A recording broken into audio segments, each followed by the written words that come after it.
استعدوا لاحتفال كروي لا ينسى. المغرب إلى جانب إسبانيا والبرتغال وأوروغواي والأرجنتين وباراغواي سيستضيف بفخر كأس العالم لكرة القدم 2030. هذا الحدث المذهل يمثل عودة كأس العالم إلى أرض أفريقيا بعد أكثر من 50 عاماً. ستقام المباريات الافتتاحية تكريماً لأول كأس عالم في أوروغواي والأرجنتين وباراغواي. أما المباراة النهائية فستكون مشهداً عالمياً رائعاً، وستقام في 21 من يوليو 2030.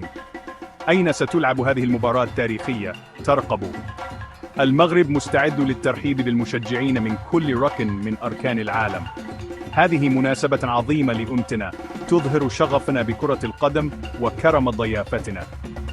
الاستعدادات جارية بالفعل لضمان تجربة كأس عالم رائعة حقاً للجميع. المغرب يجهز ملاعب رائعة لكأس العالم 2030.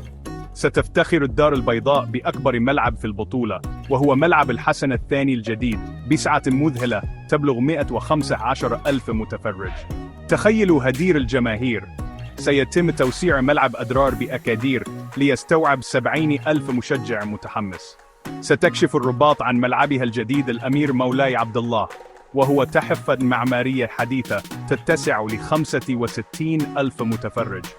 كما ستستضيف مراكش وفاس وطنجة مباريات في ملاعبها الرائعة. هذه الملاعب ليست فقط لكأس العالم، إنها تمثل التزام المغرب بالرياضة وستفيد الأجيال القادمة.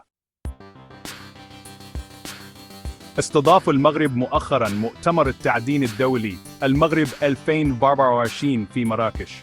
سلط هذا الحدث المهم الضوء على صناعة التعدين المتنامية في المغرب وتفانيه في ممارسات التعدين المسؤولة.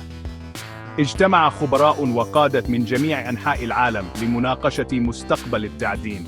المغرب ملتزم بأن يصبح رائداً في التعدين المستدام، هذا يعني حماية البيئة مع خلق فرص العمل وتعزيز الاقتصاد. عرض المؤتمر تفاني المغرب في التعاون والابتكار في قطاع التعدين. كأس العالم 2030 ونجاح مؤتمر التعدين الدولي المغرب 2024 هما دليلان واضحان على تقدم المغرب. نحن أمة في حالة تقدم، نغتنم الفرص ونبني مستقبلاً أكثر إشراقاً. ستجلب هذه الإنجازات الفخر لجميع المغاربة. المغرب مستعد للتألق على المسرح العالمي.